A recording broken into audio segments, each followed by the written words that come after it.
자, 오늘은 시편 19편 1절부터 14절 말씀으로 좀 부담되는 말씀인데요. 우리 제목 한번 같이 읽어봅시다. 시작. 말씀으로 기도하라. 네, 말씀으로 기도하는 은혜가 우리 안에 있기를 소망하면서 시편 19편을 좀 나누고자 싶습니다. 길지 않죠? 우리 한 절씩 교독하겠습니다.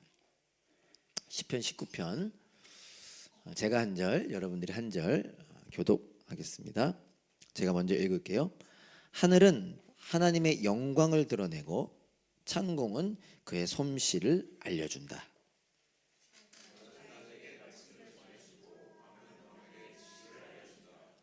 그 이야기, 그 말소리 비록 아무 소리가 들리지 않아도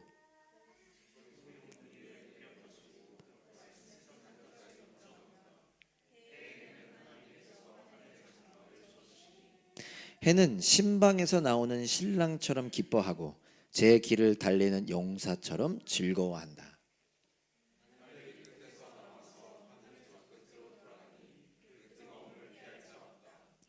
주님의 교훈은 완전하여서 사람에게 생기를 북돋워 주고 주님의 증거는 참되어서 어리석은 자를 깨우쳐 준다.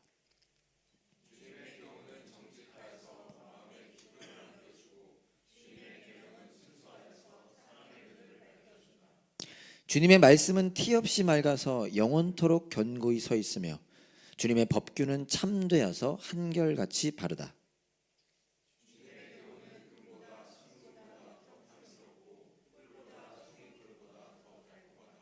그러므로 주님의 종이 그 교훈으로 경고를 받고 그것을 지키면 푸짐한 상을 받을 것이다.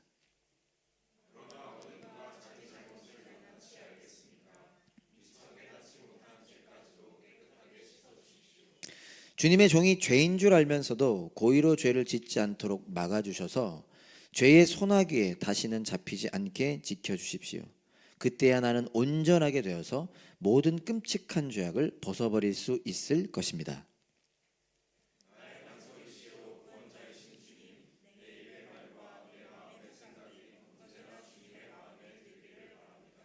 아멘. 한 번 더 기도하고 말씀의 은혜를 나눕시다. 하나님 아버지, 예배 가운데 하나님께서 우리에게 허락하셨고 매일 매 순간 지금 이 시간에도 하시는 하나님의 말씀 나눌 수 있게 하셔서 감사합니다. 우리의 모임 가운데 함께 하시는 주님께서 한 사람 한 사람 그 귀와 그 마음과 그 영혼에 말씀하여 주시고 듣게 하시며 깨닫게 하시기를 소망합니다. 말씀을 경험하고 말씀을 살아가는 우리 모두가 되게 해 주십시오. 예수님의 이름으로 기도합니다. 아멘. 지난 잘 보내셨습니까? 네. 오늘은 기도에 대해서 나누고 싶습니다. 그러니까 그런 분들이 있더라고요. 어떤 분들이 있냐면 제목을 딱 보고 이게 비밀일 수도 있는데 제가 지지난주에 감사를 살려내는 비밀이라는 제목을 말씀 전했었습니다. 혹시 생각나세요? 근데 어떤 형제님이 이거 누군지 밝히려고 하시면 안 됩니다. 그분이 이렇게 얘기하셨대요. 나눔 시간에 감사를 살려내는 방법이라고 써 있었으면 자기는 딱 설교 안 들으려고 그랬대. 그러니까 이건 제 표현이야. 그러니까 설교를 안 듣진 않았겠지. 근데 그러니까 뻔하다라는 거죠. 기쁨, 감사, 찬양, 특별히 더 뻔한 게 뭐예요? 기도. 너무 뻔한 얘기잖아요. 그럼에도 불구하고 주님을 좀 의지하는 마음으로 제가 여러분들과 오늘은 기도에 대해서 좀 나누고 싶다라는 생각이 들었습니다. 방금도 얘기했지만 기영 목사님께서 기쁨에 대해서 나눠주셨고 제가 여러분들과 감사에 대해서 나눴으며 지난주는 찬양에 대해서 나눴고 오늘은 그 찬양에 이어서 저와 여러분들의 입술에서 기도가 나오기를 원하는 마음 때문에 기도에 대한 말씀을 준비했습니다. 저와 여러분들의 입술에서 기도가 나오기를 원하는 이유는 뭘까요?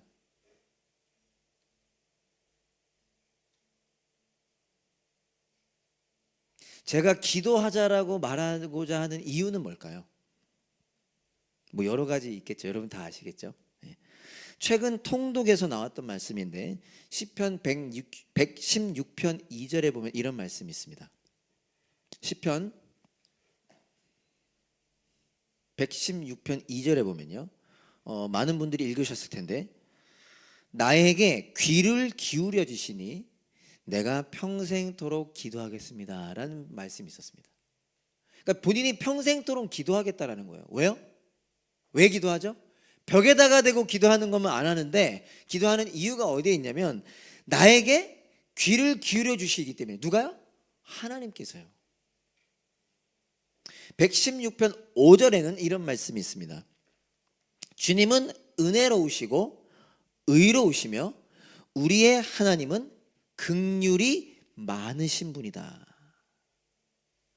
그 하나님이 우리에게 왜 귀를 기울여 주시냐면요, 그분은 은혜로우시고 의로우시며 긍휼이 많으신 분이다라고 성경은 말하고 있다는 거예요. 그래서 기도해야 하는 이유가 어디 있냐면 간단합니다. 여러 가지 이유가 있겠지만 지난주 우리가 통독했던 곳에서만 보더라도 우리가 기도해야 하는 이유, 제가 여러분들이 기도하기를 원하는 이유, 제가 기도하며 살아가는 이유는 하나님께서 우리의 기도에 귀를 기울여 주시기 때문이라는 거예요.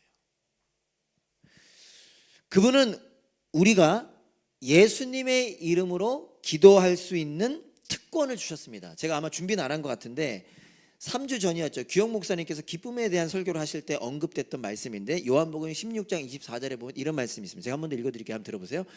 지금까지는 너희가 아무것도 내 이름으로 구하지 않았다. 이게 무슨 말이냐면요, 너희들이 구할 수 없었다는 뜻입니다. 그리고 너희들이 구해봤자 내가 들어주지 않았다라는 말씀이에요. 왜요? 하나님은 죄인의 기도를 들어주시지 않기 때문이죠.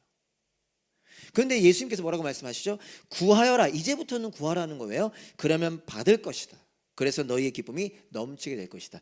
예수님의 십자가 죽음 때문에 하나님의 자녀가 된 우리는 그래서 그날부터 무엇을 할 수 있게 되었느냐? 예수님의 이름으로 기도할 수 있는 특권을 갖게 됐다는 거예요. 그리고 우리가 기도하면 주님이, 하나님께서 들어주신다는 거죠. 그래서 오늘 늘 제가 이렇게 표현하지만 이 가운데 한 명이라도 특별히 어려움 가운데 있는, 아픔 가운데 있는 분들이라고 한다면 지난주 이어서 우리의 입술에서 찬양이 나오기를 원하면서 동시에 저와 여러분들의 입술에서 기도가 나오기를 원하는 것입니다. 특별히 오늘은 여러분들께 여러분들이 말씀으로 기도하시기를 권면하고 싶습니다. 뭐로 기도하라고요?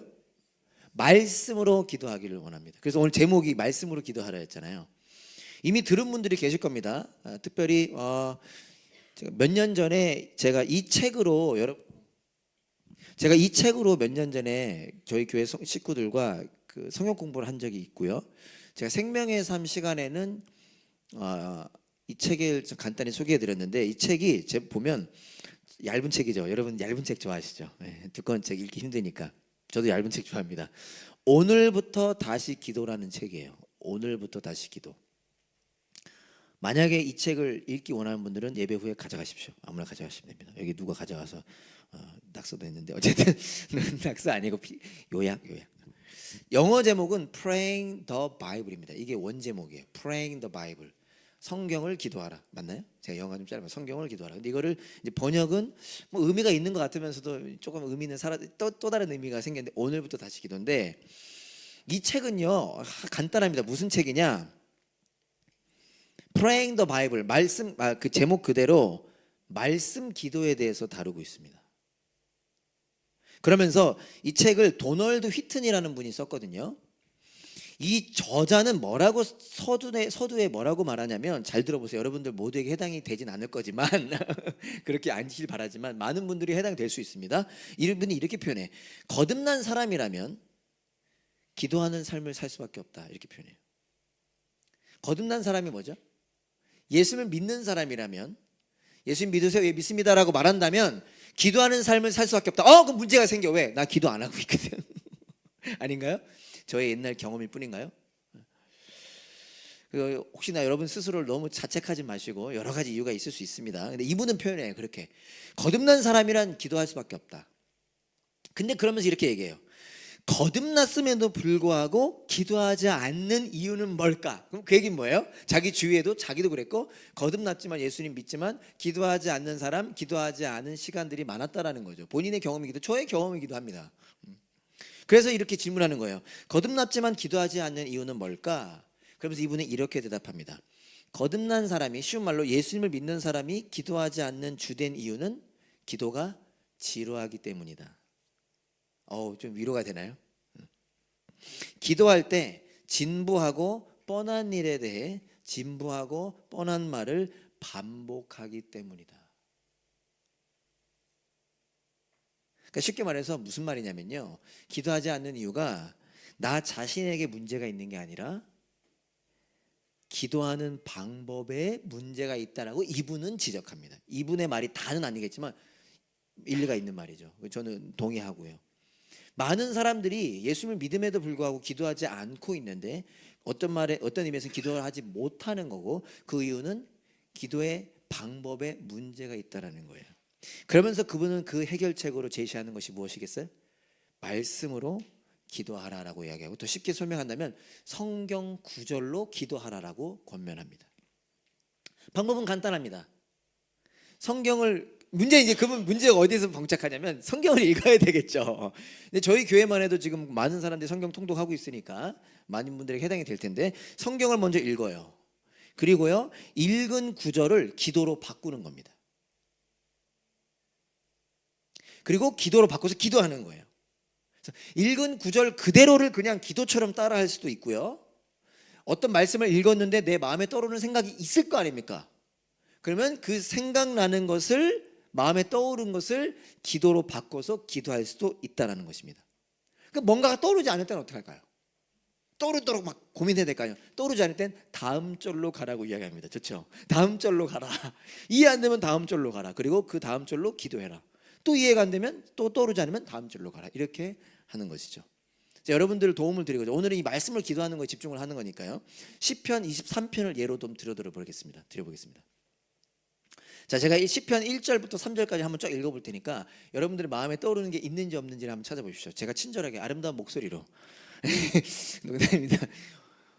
어제 제가 결혼식 갔다 왔잖아요. 거기 결혼한 신랑의 형이 축가를 부르는데, 와, 가수인 줄 알았어. 나보다 잘하더라고. 농담이고요. 제가 1절부터 3절까지 한번 읽어드릴게요. 한번 들어보세요. 여러분, 제가 그냥 세 번역으로 읽겠습니다. 저도 이게 개역개정이 익숙하지만. 주님은 나의 목자시니 내게 부족함 없어라. 2절, 나를 푸른 풀밭에 누이시며 쉴만한 물가로 인도하신다. 3절, 나에게 다시 새 힘을 주시고 당신의 이름을 위하여 바른 길로 나를 인도하신다. 자, 성경을 이렇게 읽었죠. 한 절만 읽어도 되죠. 그럼 그 말씀을 기도로 바꾸라는 거예요. 제가 그냥 안 써왔습니다. 일부러 여러분들과 더 잘하고 싶어가지고 원고 안 써. 제가 뭐 하면 이렇게 할 수 있겠죠. 첫 번째 1절을 다시 보여주세요. 기영재님 이렇게 읽습니다. 주님은 나의 목자시니 내게 부족함 없어라. 그러면 이걸 바로 기도로 하는 거예요. 어떻게 하죠?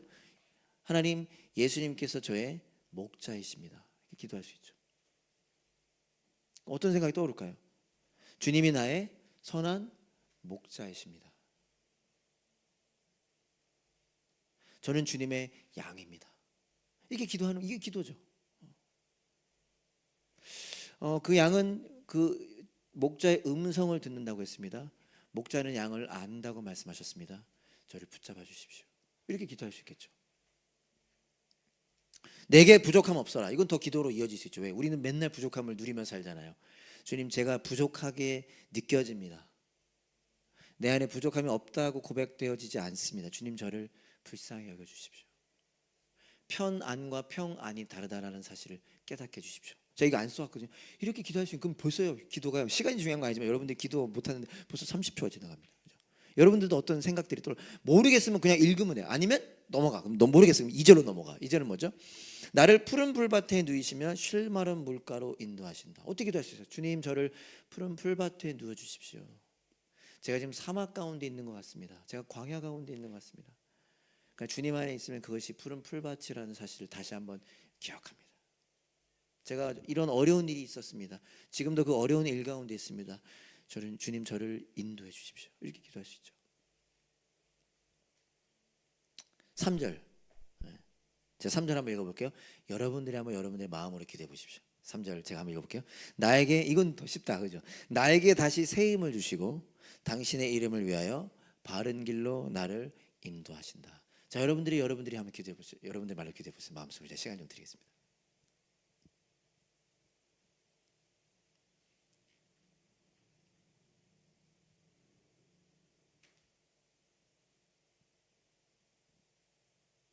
끝났다라는 표시를 못 하시군요. 예, 되셨나요? 예. 쉽죠? 어렵나요? 뚱해 쉽지? 괜찮지? 이거 이따 가져가야 된다. 자, 네. 제가 그냥 장난삼아 하는 게 아니라요. 제가 성경 공부하고 이 책을 3명인가 가져가셨는데요. 물론 정도의 차이는 있었겠지만 다들 너무 좋았다. 그리고 지금 그 기도의 좀 단계가 좀 넘어간 것 같다라는 표현을 다 해주셨습니다. 물론 그렇게 하다 다시 식을 수 있고 다시 안 될 수 있어요. 그러나 여러분들이 기도하지 못하는 것으로 인한 정죄감이 있다면 혹은 불편함이 있다면 물론 아직 안 느낄 수도 있지만요. 여러분들이 이 시간을 통해서 좀 한 단계 돌파했으면 하는 마음이 있는 것입니다.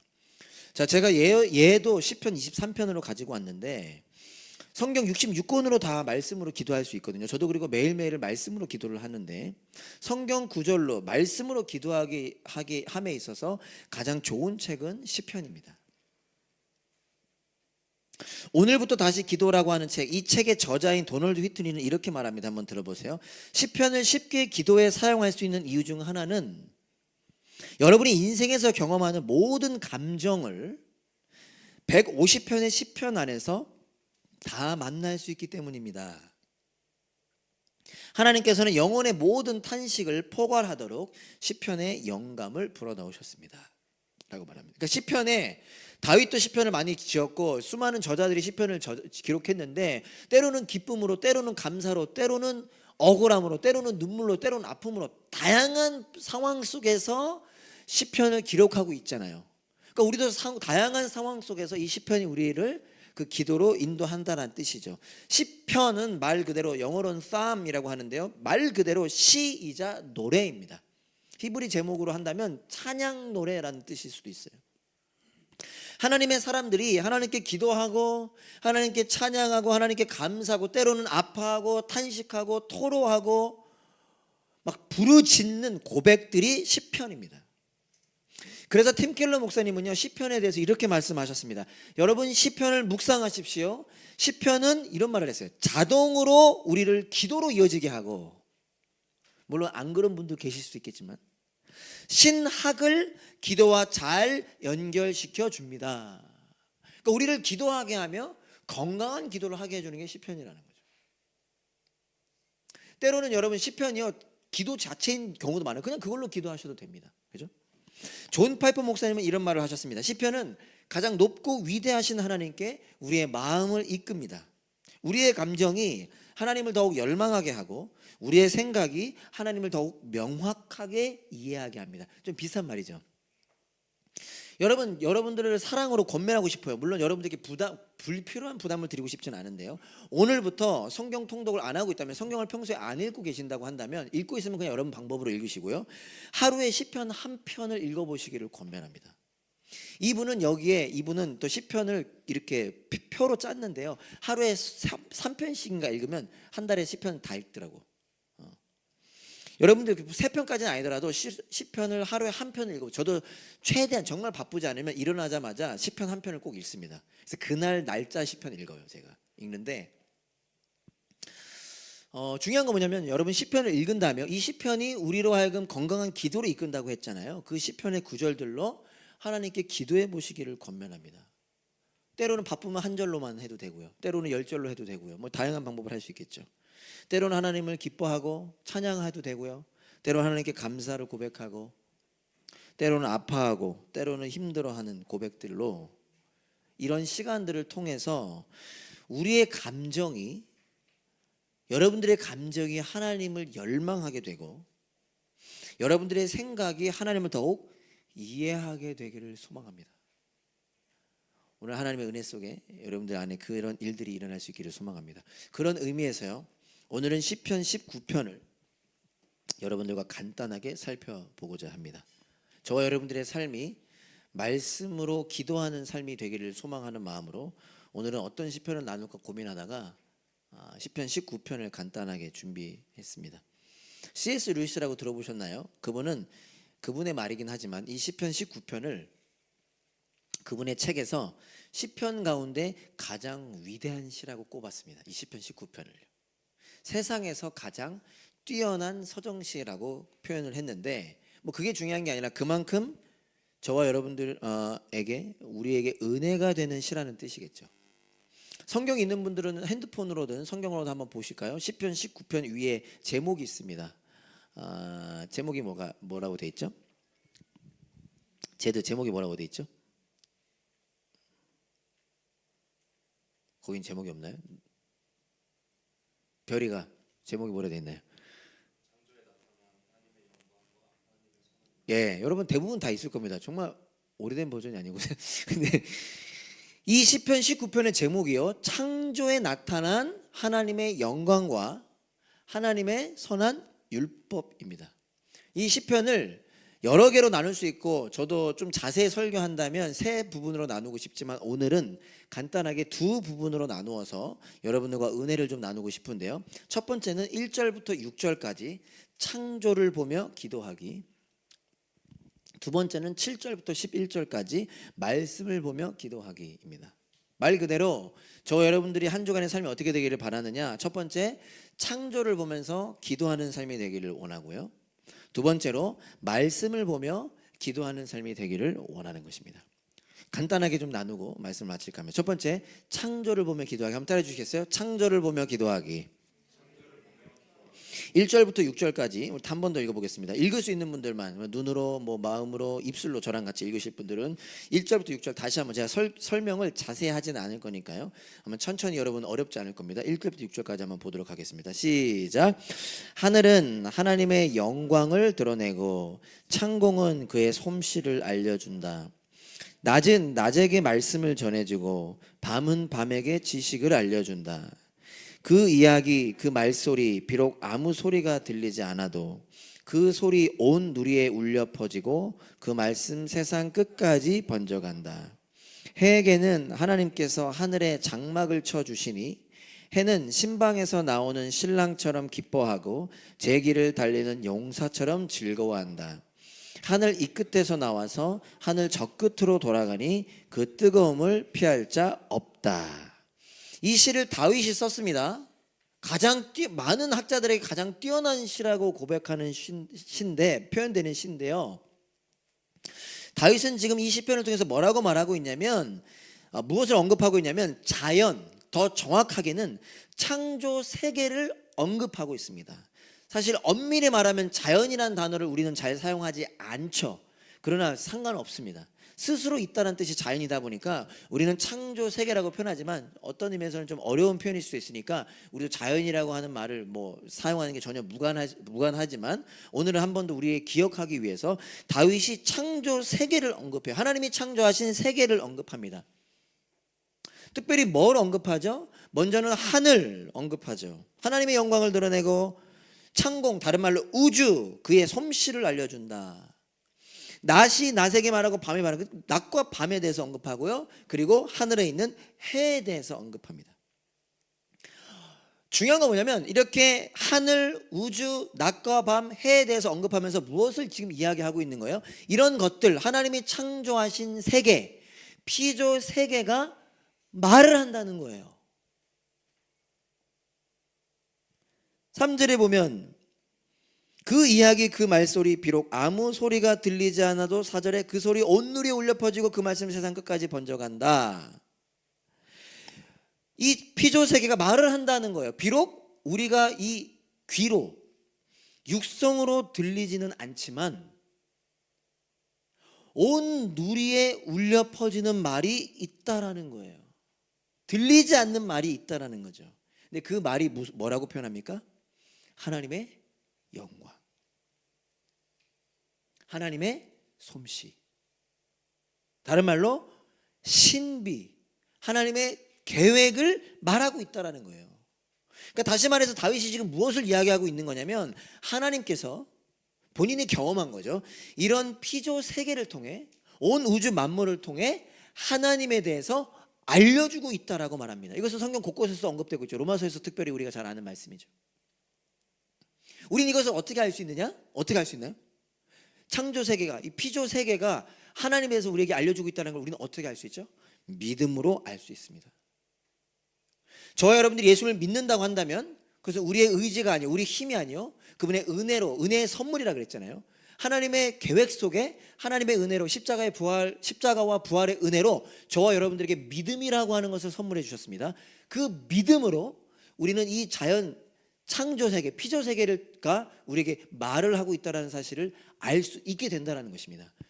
육감이 아니라 육감을 포함한 영적인 감각으로 하나님이 계시는구나를 우리는 알 수 있다라는 거예요. 제가 이 말씀을 준비하면서 오늘 아침에 찾아보려고 했는데 잘 못 찾았는데, 아주 오래전에 팔복이라고 하는 제목으로 만들어진 다큐멘터리가 있었습니다. 혹시 기억하실까요? 아무도 보신 적 없나요? 저만 봤나요? 아무도 못 보시나요? 나중에 한번 찾아보고 싶은데, 팔복이라고 하는 주제로 만들어진 다큐멘터리가 있었는데, 그 중에 하나가 뭐냐면, 그분이, 제가 자세히 기억은 안 나서 죄송해요. 나중에 한번 찾아보고 싶은데, 그분이 몸이 불편하신 분입니다. 어떤 여러 가지 병 때문이었겠죠. 몸이 불편한 분인데 그분이 되게 시적인 감각이 있어요. 그분이 예수님을 만나게 됩니다. 그러면 그분이 표현을 하는데 그 표현이 저한테 와닿는 거예요. 어느 날 그분이 이런 표현을 하셨던 것 같아요. 이렇게 넝쿨이라고 하나요?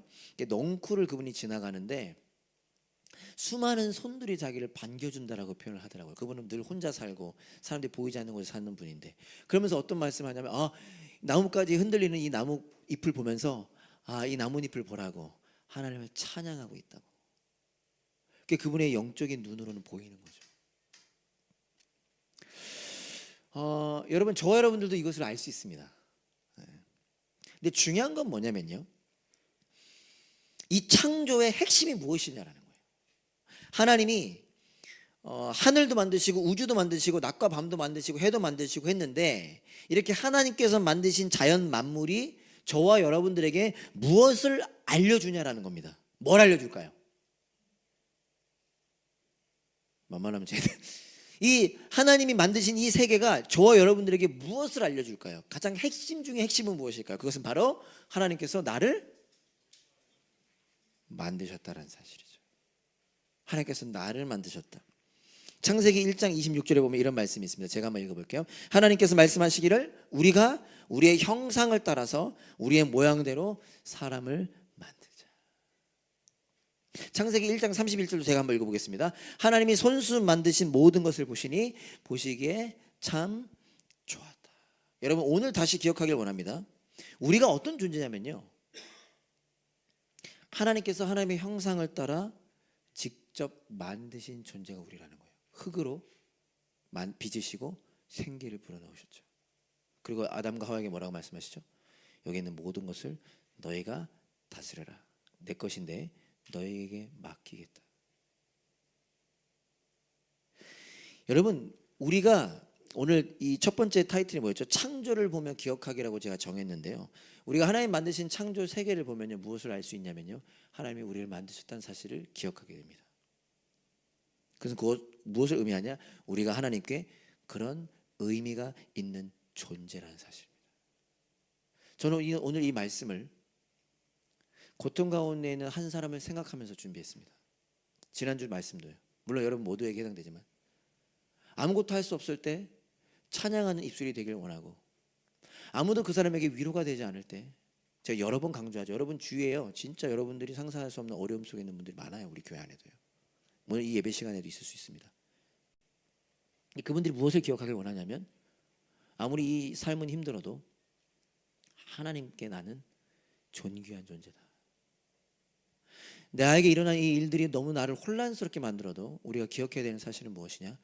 하나님은 나를 사랑하신다 라는 사실입니다. 예수님께서 말씀하셨죠? 마태복음 6장 26절인데 우리 혹시 한번 같이 한번 읽어볼까요? 시작.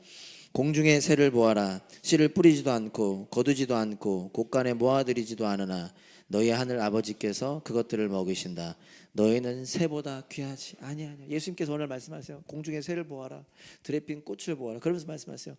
하물며 너희일까 보냐. 너희는 더 귀하다 라고 말씀하세요. 오늘 우리가 그 하나님의 진리의 말씀에 귀 기울이기 원합니다. 사랑하는 여러분, 하나님께서 만드신 창조 세계를 바라보십시오. 새를 보세요. 꽃을 보십시오. 우리 주혜리가 자주 하는 얘기가 저희 이사간 마당 앞에 꽃이 있거든요. 아빠 꽃 봐, 꽃 이쁘지? 그래서 제가 그래서 우리 주혜린 꽃 좋아하는구나. 아니? 그러더라. 그래서 그럼 나를 보라고 하는가 보다. 진짜 아니, 자 꽃 안 좋아한대. 근데 저한테 매번 차 타고 나갈 때마다 아빠 저 꽃 봐, 저 분홍색 꽃 봐, 빨간색 꽃 봐. 하나님께서 저에게 주신 은혜 같은데요. 여러분 공원에 좀 가세요. 보타닉 가든을 좀 가보십시오. 전문용어로 끼깔납니다. 멋있어요. 물론 저도 자주 못 갑니다.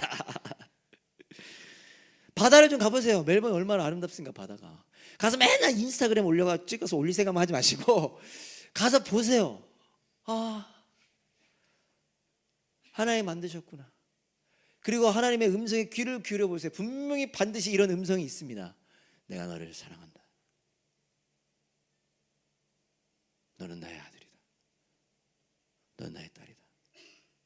분명히 그 음성이 있습니다. 그렇게 창조 세계를 바라봄으로 저와 여러분들을 향한 하나님의 은혜를 기억하기 원합니다. 그리고 그 은혜를 누리기 원해요. 나누기 원합니다. 그 은혜를 의지하고 기도하고 찬양하면서 오늘의 하루도 살아낼 수 있기를 소망합니다. 그런 저와 여러분 될 수 있기를 간절히 소망합니다.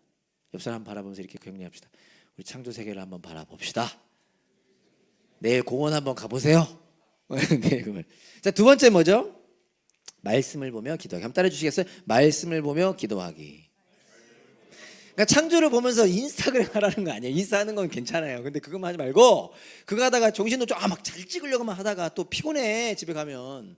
그러니까 그거 말고 대충 한 장 찍으신 다음에 기도하라는 거예요. 두 번째는 말씀을 보면 기도하기. 7절부터 11절까지 이것도 힘이 있는 분들은 저와 같이 혹은 마음으로 생각으로 눈으로 한번 읽어봅시다. 7절부터 11절 집중해서 제가 잘 다루진 않습니다. 시작. 주님의 교훈은 완전하여서 사람에게 생기를 북돋워 주고 주님의 증거는 참되어서 어리석은 자를 깨우쳐준다. 주님의 교훈은 정직하여서 마음에 기쁨을 안겨주고 주님의 계명은 순수하여서 사람의 눈을 밝혀준다.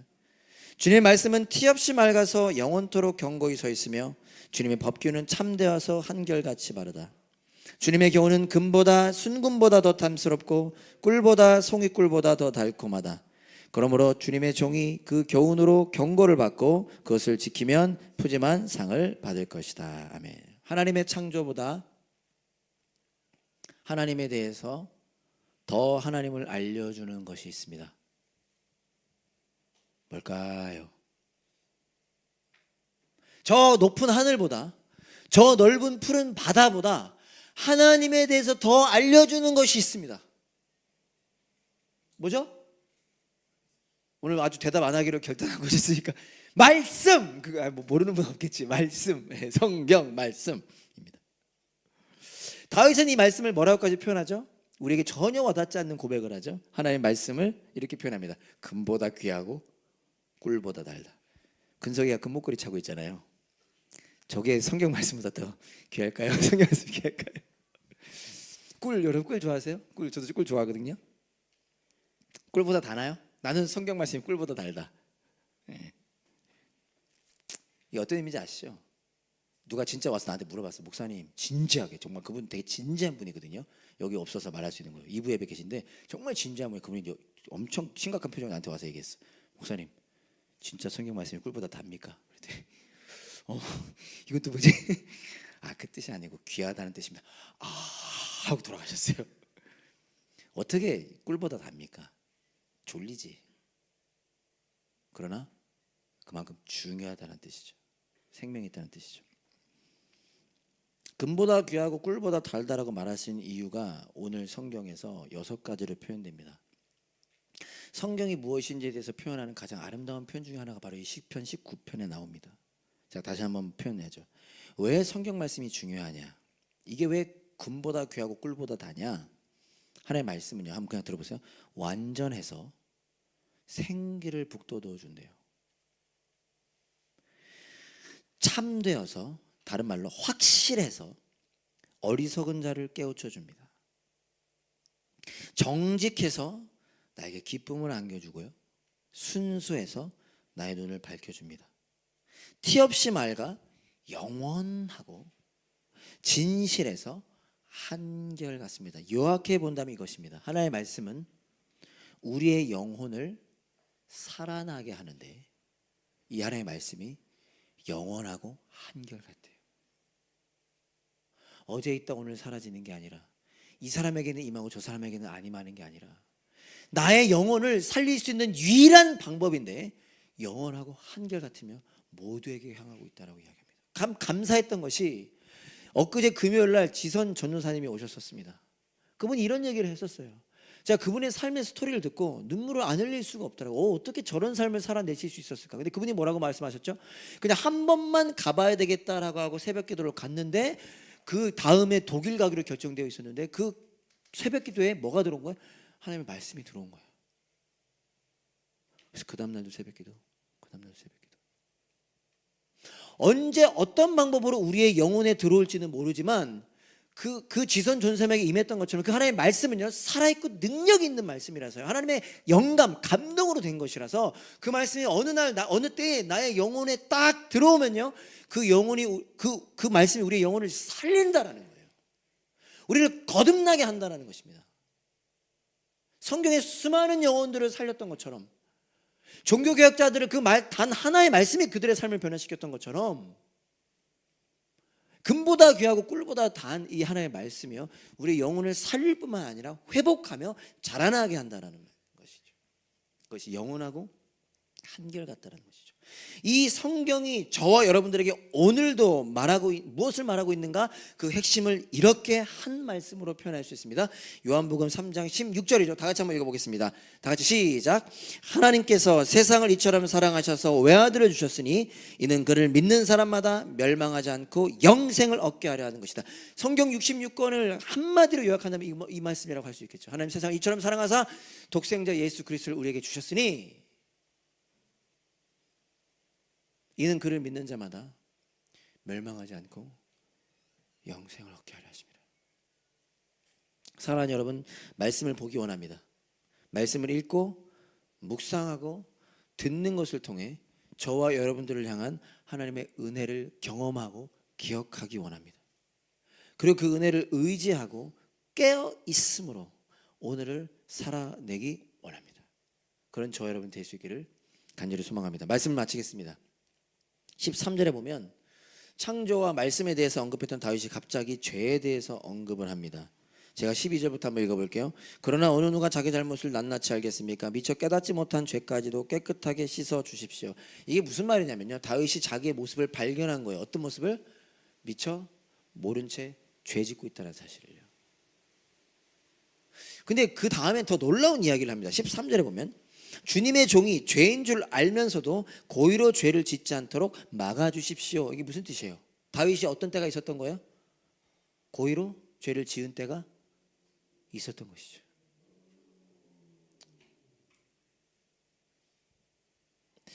놀라운 것은요, 이렇게 죄에 대해서 언급한 다윗이 14절에 무엇을 말하냐면 나의 반석이시여 나의 구원자이신 주님, 내 입의 말과 오늘 함께 찬양했죠. 내 마음의 생각이 언제나 주님의 마음에 들기를 원합니다 라고 말해요. 죄에 대해서 얘기한 다윗이 저의 생각과 마음이, 저의 말과 생각이 주님께 연락되기를 원합니다 라고 고백합니다. 어떻게 다가오시나요? 여러분, 여기는 그래도 표현이 제가 여러분들 친구의 모든 말과 생각이 마음에 드십니까? 여기 결혼하신 분도 계신데 여러분의 남편의 모든 말과 여러분들 아내의 모든 말과 생각이 마음에 드세요? 내 아내가 하는 모든 생각, 내 아내가 하는 모든 말이 마음에 드십니까? 그냥 웃음으로 감사해요. 웃어서 알려주셔서 감사합니다. 여러분, 이 앞에 있는 제가 목사잖아요. 저의 모든 말과 생각이 마음에 드시나요? 아니죠. 생각 안 드시죠? 그렇다면 하나님이 보시기에 우리의 말과 생각은 어떨까요?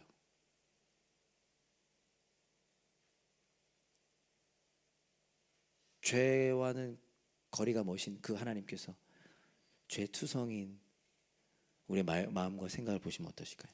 근데 다윗은 뭐라고 말하냐면요, 그런 죄인인 우리의, 물론 의인이죠, 정확히 말하면 여전히 죄를 짓는 우리의 마음과 말과 생각을 주님께서 다 받아주시는 일이 일어난다라고 말하고 있습니다. 저절로 되는 것은 아니죠. 그리고 오해하셔도 안 됩니다. 이건 더 큰 의미죠. 우리의 말과 우리의 생각을 다 받아주신다라기보다 더 큰 의미로 우리 자체를 받아주십니다. 그 이유는 그 앞에 이렇게 표현했죠. 나의 반석이시여 구원자이신 주님. 그 일이 가능한 이유는요, 예수님께서 우리의 구원자 되어주시기 때문입니다. 개역개정으로는 구속자, 영어로 보면 Redeemer. 무슨 뜻이냐면요, 우리의 모든 짐을 대신 짊어지시는 분이라는 뜻입니다. 하나님은요, 죄인이 하나님의 영광을 이룰 수 없다 그랬거든요. 죄인이 우리를 받아주실 수 없으십니다. 신학적으로 말한다면. 근데 우리를 받아주십니다. 누구 때문에? 예수님 때문에. 예수님이 우리의 모든 죄를 가지고 가셔서 짊어지셔서 화목제물 되어 십자가에서 죽임당하셨습니다. 아버지, 저들을 용서해 주십시오. 그래서 그 은혜로 인하여 저와 여러분들의 존재는 하나님께 다 연락되는, 하나님 마음에 들게 되는 존재가 된 것이죠. 우리가 하나님의 마음에 드는 존재가 되었다는 사실을 기억합시다. 이 창조 세계가 하나님이 우리에게 허락하신 말씀이 오늘도 우리에게 그 은혜를 선포하고 있습니다. 이 사실을 기억하기 원합니다. 그래서 말씀을 통해, 창조를 통해 하나님께 기도하며 나아가는 저 여러분 모두가 될 수 있기를 간절히 소망합니다. 우리 다 같이 일어나서 함께 찬양하고 기도하고 마치도록 하겠습니다.